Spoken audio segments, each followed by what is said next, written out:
E a Confederação da Agricultura e da Pecuária no Brasil calcula que o agronegócio deixará de exportar mais de 5 bilhões de dólares aos Estados Unidos com essa taxa de 50% sobre os produtos brasileiros.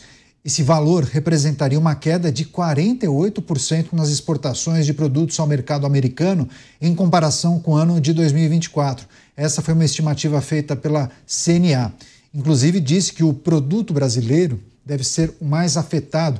O suco de laranja, que o Dávila sempre menciona aqui, o suco de laranja seria muito impactado. Em 2024, as exportações da bebida para os Estados Unidos totalizaram 795 milhões de dólares. Você, Cristiano Beraldo, a projeção que indica que o agro deve deixar de exportar mais de 5 bilhões de dólares para os Estados Unidos, mas também tem uma questão que eu acho que a gente precisa trazer, que talvez possa, inclusive, animar os produtores brasileiros, que diz respeito à judicialização de grandes empresas norte-americanas contra a administração federal. Isso está no radar, né? Talvez a situação se resolva, não por méritos nossos, né? Talvez eles se resolvam lá, né, Beraldo? A iniciativa privada vai buscando os caminhos e os instrumentos que tem para preservar os seus interesses. E, nesse caso, há realmente associações muito poderosas que estão usando a sua estrutura não só de advogados, mas também de lobby, coisa que nos Estados Unidos é oficial, né, é permitido, é legal, para tentar resolver isso o quanto antes. Agora, a solução, ela tende, dentro dessa dinâmica, tende a ser pontual. Determinados setores terão algum tipo de tratamento especial para preservar os interesses norte-americanos, mas não representará uma mudança de tratamento dos Estados Unidos em relação ao Brasil, o que é ruim para o Brasil como um todo. O Brasil deveria entrar no entendimento, ou procurar de verdade, né, um entendimento com os Estados Unidos para estabelecer as regras do jogo, da relação entre Brasil e Estados Unidos. O Dávila citou, né, que há um esforço do governo brasileiro de usar essa questão das tarifas para ficar cada vez mais próximo à China. Isso é verdade. O grande projeto chinês para o Brasil nesse momento é a ferrovia que liga o Pacífico ao Atlântico, que atravessa o Brasil e o Peru para chegar com a produção agrícola brasileira até o porto dominado pelos chineses no Peru. E a gente tem que se perguntar, essa ferrovia é estratégica? Sim, ela é estratégica para o Brasil. Ajudaria muito nas exportações, sobretudo para a Ásia, porque você evita ter que transitar com os navios pelo Canal do Panamá. O Canal do Panamá que tem enfrentado problemas graves nas épocas de seca. Agora, nós precisamos de chineses, a essa altura do campeonato, em pleno 2025. Nós precisamos de chineses para fazer uma ferrovia, para lançar ferro no chão e fazer um vagão transitar por cima desses ferros. Quer dizer, é muito rudimentar e a nossa dependência de outros para fazer coisas elementares é muito grande. Isso demonstra o Brasil como ele é atrasado. Conforme a China vai avançando com a sua agenda, e nesse caso específico, só para pegar como exemplo, ela passa a dominar a logística que conecta a agroindústria brasileira aos mercados da Ásia. O que vocês acham que os chineses vão fazer? Olha, se você quiser usar a minha ferrovia, custa 10. Agora, se você for vender a sua produção para mim, vai custar 2, 3. Não, mas eu vou vender para a Austrália. Bom, aí é um problema seu, você vai ter que pagar mais caro.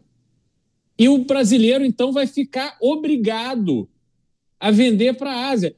A gente vê a manipulação a que o Brasil vai se submeter ao se render a esse canto da sereia da China, que quer o bem deles, não quer o bem nosso, não quer o bem do Brasil, não quer a força do Brasil, um Brasil independente, dinâmico, moderno. Não. Quanto mais atrasado nós formos, melhor é para os chineses. Então, isso está tudo muito óbvio e evidente. E o Brasil, o governo brasileiro, segue tomando as decisões erradas. Pois é, as várias projeções que vêm sendo feitas, principalmente para o agronegócio, olhando para o segmento do agronegócio, né? As projeções do impacto caso essa taxação entre em vigor daqui a alguns dias, né, Dávila? 1º de agosto. E você sempre menciona a dificuldade da indústria norte-americana, dos players norte-americanos que recebem os insumos para produzir o suco de laranja. Os americanos consomem demais suco de laranja. Faz parte do cardápio de todo americano no café da manhã, né, Dávila? E eles bebem muito mais do que o brasileiro, se a gente for fazer uma conta per capita. Quais são as alternativas possíveis quando a gente olha para os principais empresários e os representantes desse setor que se articulam para tentar achar uma alternativa para essa tarifação? Canhato, como eu disse, a questão do suco de laranja e do café não tem muita alternativa. Ou compra do Brasil ou não vai beber suco de laranja no café, porque nós temos um problema hoje, esse ano, no café, que tanto o Vietnã quanto Honduras também tiveram problemas de produção, então tem que comprar café da gente. E suco de laranja, 50% do suco de laranja americano é laranja brasileira, não tem como substituir. E outra, você não vai fazer o chinês tomar mais suco de laranja que não está no hábito dele. Então, sabe o que vai acontecer, Canhato, se essa tarifa demorar muito? Olha aqui o que eu vou dizer que vai acontecer. O maior exportador de laranja do mundo vai ser o Paraguai. Vai tudo para o Paraguai e de lá vai para os Estados Unidos. Porque é óbvio que vai acontecer alguma coisa. Ou Uruguai. O Uruguai não vai ter um pé de laranja, de repente vai virar o maior exportador de laranja. Porque, assim, o mundo empresarial descobre caminhos. É que nem o Rio. Você tenta mudar o curso do Rio, ele descobre outro curso e vai fazer. Não vai deixar de vender. O que eles vão fazer com esse monte de laranja? Não é laranja de mesa. Ninguém vai chupar mais laranja no Brasil. Não tem outro mercado. Então, o que eles vão fazer? Vão descobrir uma via para escoar a safra. Então, se vai ser via Uruguai, ou Paraguai, ou Argentina, o Milei vai ajudar lá, ou até o México. Agora o Brasil quer fazer um acordo com o México, manda lá para o México, do México já entra nos Estados Unidos.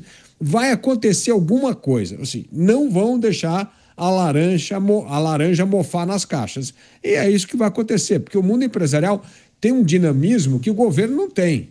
Então, mas não são boas alternativas para o Brasil, porque cada gambiarra dessa, cada atalho desse, custa emprego, custa dinheiro, tira de negócio do Brasil, né? Então não é bom negócio. Você mesmo acabou de dar um número aí que só o agronegócio vai deixar de exportar 5,8 bilhões de reais. O que é imagina como isso impacta investimento, emprego e as próprias empresas ligadas ao agronegócio. Então, eu tenho certeza que a criatividade e a rapidez, a agilidade do setor privado vai descobrir um jeito com essas tarifas de 50% para descobrir como chegar no mercado americano. O problema é justamente o que nós deixamos de perder de oportunidade de emprego e investimento, num momento dramático que o Brasil precisa atrair investimento. Então, no fundo é isso. O Brasil, como nação, perde. As empresas vão se virar, porque se elas não se virarem, elas quebram. E não é o objetivo delas. Pois é, e a dinâmica do comércio exterior é muito peculiar, né? Você não consegue redirecionar uma carga vultuosa para um outro país no estalar de dedos. Koba, as projeções indicam que o agro poderia deixar de exportar mais de 5 bilhões de dólares para os Estados Unidos, valor que inclusive representaria quase 50% das exportações para o mercado americano, se a gente compara com o mesmo período de 24. Há dois efeitos, Canhato. Um efeito é lá nos Estados Unidos, porque em algum momento o americano vai também começar a achar ruim da falta do suco de laranja ou do encarecimento do suco de laranja, né? Porque quanto menos oferta lá, já que metade do suco de laranja não estará disponível, a outra metade vai subir o seu preço. A demanda vai continuar sendo a mesma. E isso vai, não sei, imagino que lá estejam repercutindo dessa maneira, isso vai cair nas contas do presidente americano Donald Trump. Talvez isso pressione um pouco mais o presidente americano, se é que ele liga para isso, porque ele está comprando todas as brigas do mundo ao mesmo tempo, mas talvez isso pressione ele a, de alguma maneira, abrir um pouco mais a porta da negociação com o Brasil. E isso gera os efeitos aqui no Brasil também. Na economia, aí o Dávila, o Beraldo pode até explicar melhor, mas de imediato você pode baratear a laranja, o suco de laranja de imediato, que já tem ali o produto plantado, a safra, enfim, mas no médio e longo prazo, ou eles acham esses outros caminhos aí, como a analogia do Rio, com os países vizinhos, ou eles mudam de ramo, ou eles diminuem a oferta diante da falta de adesão à compra e da porta fechada nos Estados Unidos. Eu acho que pela tradição e pela proporção da laranja do Brasil na mesa do americano, isso não deve se prolongar, ainda que seja uma via de negociação específica para o setor, específica para o agronegócio. O que não se tem falado muito, que são as negociações pontuais a respeito de cada um dos setores afetados e que gera os impactos diferentemente em relação à população, à popularidade e às relações internacionais entre o Brasil e os Estados Unidos. Mas em relação ao valor, 5 bilhões de dólares, daí os seus 25 bilhões, um pouco mais de reais, para o Brasil, para o governo brasileiro, esse governo que falou que ia ter déficit zero e teve um déficit de 70 bilhões, não é muita coisa, né? Quem fica com saldo negativo de 70 não tem nada a ficar com saldo negativo em 100. Isso reforça a possibilidade de um subsídio, de o governo abraçar essa ideia e de entregar a bondade, vender a solução aqui para o agro brasileiro como forma de salvador da pátria e capitalizar em cima disso, de ser o resolvedor dos problemas que os outros geraram. Talvez isso aí esteja também sendo motivo de contas lá no Ministério da Fazenda. Lembrando que, gente, o governo brasileiro, o governo Lula III em específico, é o governo da taxação. Não vai ser uma taxação do Donald Trump que vai ser a grande preocupação do presidente Lula, do Fernando Haddad. Se a gente pegar uma lista aqui de taxações brasileiras, a gente fica até o final do programa falando. Você se lembra da reoneração do combustível?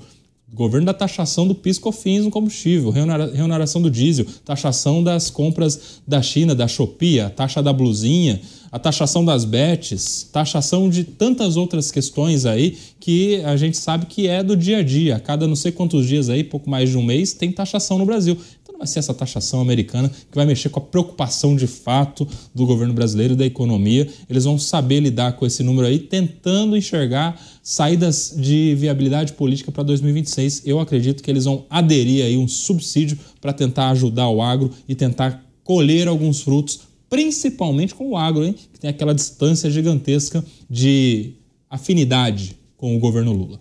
Subsídio é muito Brasil, né? Vamos pensar numa linha de financiamento para aquele setor que precisa de um auxílio. Como se a nossa situação fiscal estivesse ótima, né? Não, imagina, mais uma linha de financiamento. Deixa eu só receber as pessoas que nos acompanham pelas emissoras de rádio espalhadas por todo o Brasil. A notícia em destaque: a taxação anunciada pelo governo norte-americano e as estimativas que indicam que o agronegócio brasileiro poderia perder quase 6 bilhões de dólares em exportações, especialmente em alguns setores como o suco de laranja, que cairia vertiginosamente o número de exportações para os Estados Unidos. Agora, o Beraldo trabalha, inclusive, com comércio exterior, né? Sempre que pode, compartilha os seus ensinamentos e os seus conhecimentos com a gente. É muito diferente, né? Quando a gente fala de comércio exterior, não dá para fazer uma comparação com venda de carro usado. O Antônio não aceitou a minha proposta, então o José aceita, eu vou diminuir R$ 1.500 da proposta. Não é assim, né?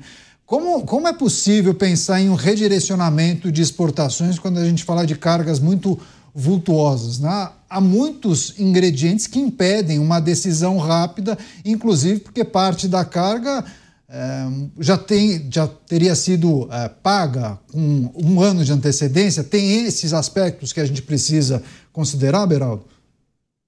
Tem muitas complexidades, Caniato.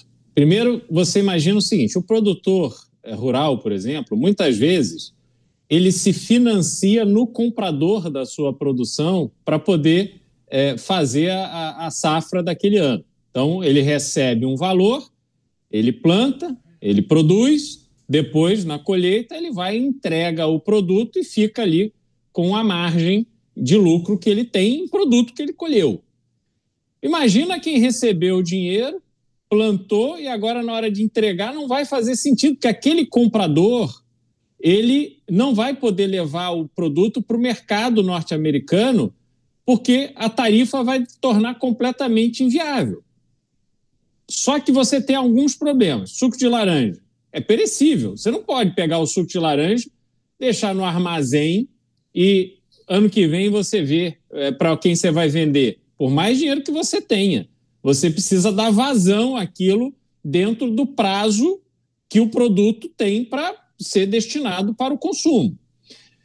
Só que o mundo hoje, não tem falta de suco de laranja no mundo, não tem falta de petróleo no mundo, não tem falta. O mundo se abastece de determinadas fontes. Cada país tem a sua fonte para os produtos que consome e que vem de fora. Quando você tem um caso como esse do Brasil, então, pronto, sobrou suco de laranja aqui. Eu vou ter que buscar um mercado novo. Esse mercado não existe. Quando que ele passa a existir? Quando os Estados Unidos vai no mercado internacional e fala, olha, eu preciso agora comprar suco de laranja de vocês aí que produzem laranja. Então, um produtor, enfim, não conheço o mercado de suco de laranja no detalhe, mas um produtor na África, um produtor em algum lugar vai dizer, não, se você me pagar mais do que o cliente para quem eu vendo hoje, eu vendo para você. Só que aí você já muda também o custo da logística, porque o navio provavelmente vai custar mais caro para ir para o mercado americano, senão ele já estaria antes vendendo para o mercado americano. Aí aquilo se acomoda. Aí o mercado que consumia o produto daquele africano agora talvez seja um mercado para o produto brasileiro. Só que no meio dessa confusão toda você tem o principal player do mundo no comércio internacional colocando tarifa em todo mundo, ao mesmo tempo. E todo mundo correndo atrás para sentar nessa mesa de negociação, menos o Brasil. Então, além de tudo, o Brasil ainda fica dependente de como serão os acordos que os Estados Unidos fará com os outros produtores mundiais daquilo que o Brasil vende. Porque dependendo desses acordos, o destino dos produtos produzidos no Brasil será A, B, C ou D. Então, é de uma complexidade enorme que leva tempo para se acomodar. Aí o Brasil tem outro problema, Caniato. O Brasil tem um problema sério de armazenamento de produtos agrícolas. Não tem de guardar. Então, assim, o Brasil é um país atrasado, de uma forma geral. Só você sair pelas ruas das grandes cidades, olhar a quantidade de fios e cabos que passam pelos postes. Aí você vê claramente o Brasil é um atrasado em todos os aspectos. Infraestrutura, tecnologia, ensino, tudo. Então, assim, o Brasil vai assistir o mundo se acomodar e aí alguém vai dar a notícia. Olha, agora você vai ter um mercado no país X. Aí o Brasil vai lá e tenta vender. Tamo mal, Cané, tamo mal. Não é fácil resolver essa situação, não. E a gente não consegue ser protagonista de absolutamente nada.